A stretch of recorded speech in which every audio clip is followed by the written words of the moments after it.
Right now, there is a kid finishing parents' evening in a heated discussion with his mother, saying, "Why does he have to study subjects he will never ever use in his life?" And she will look at him blank-eyed, stifle a sigh, think for a second, and then lie.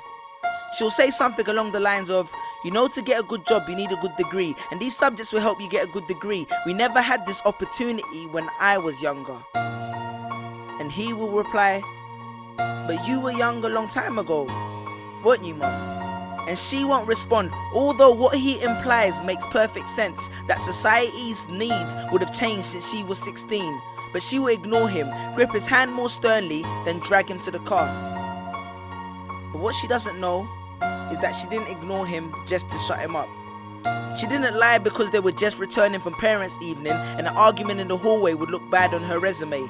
She won't lie because she's just spent the last 1 hour convincing a stern-faced teacher that she will ensure that her child studies more at home. No, she will lie simply because she does not know any better herself. Although her whole adult life she has never used or applied Pythagoras' theorem, pathetic fallacy, and still does not know the value of X, she will rely on society to tell her that her child, who has one of the sharpest minds in the school, is hyperactive, unfocused, easily distracted, and wayward. Students, how many equations, subjects, and dates did you memorize just before an exam never to use again? How many A grades did you get which were never asked for when you applied for a job?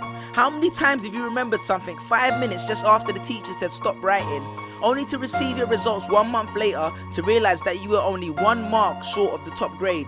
Does that mean remembering 5 minutes earlier would have made you more qualified for a particular job? Well, on the application form it would have. We all have different abilities, thought processes, experiences, and genes. So why is a class full of individuals tested by the same means? So does that mean Sherelle thinks she's dumb because she couldn't do a couple of sums? And if this issue is not addressed properly, it then becomes a self-fulfilling prophecy. Then every school has the audacity to have a policy on equality. The irony. Exams are society's methods of telling you what you're worth. But you can't let society tell you what you are, because it's the same society that tells you that abortion is wrong but then looks down on teenage parents. The same society that sells products to promote natural hair, looks, and smooth complexion, with the model on the box half photoshopped and has fake lashes and hair extensions, with pastors that preach charity but own private jets, imams that preach against greed but are all fat, parents that say they want educated kids but constantly marvel at how rich Richard Branson is, governments that preach peace but endorse wars, that say they believe so much in the importance of higher education and further learning, then why increase tuition fees every single year?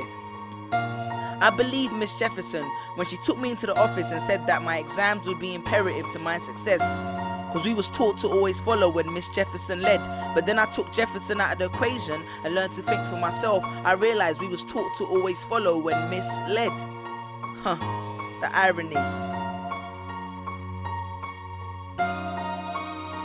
Test us with tests, but the finals are never final, because they never prepare us for the biggest test, which is survival.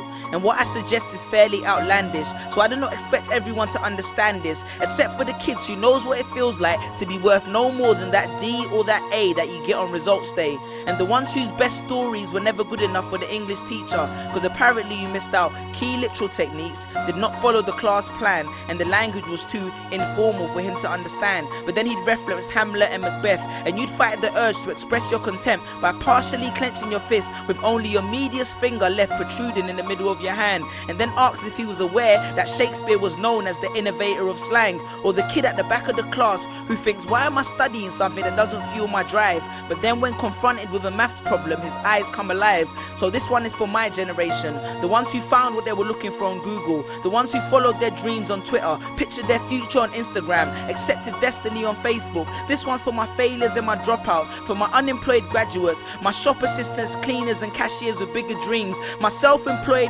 entrepreneurs, my world changers, and my dream chasers. Because the purpose of why I hate school but love education was not to initiate a worldwide debate, but to let them know that whether 72 or 88, 44 or 68, we will not let exam results decide our fate.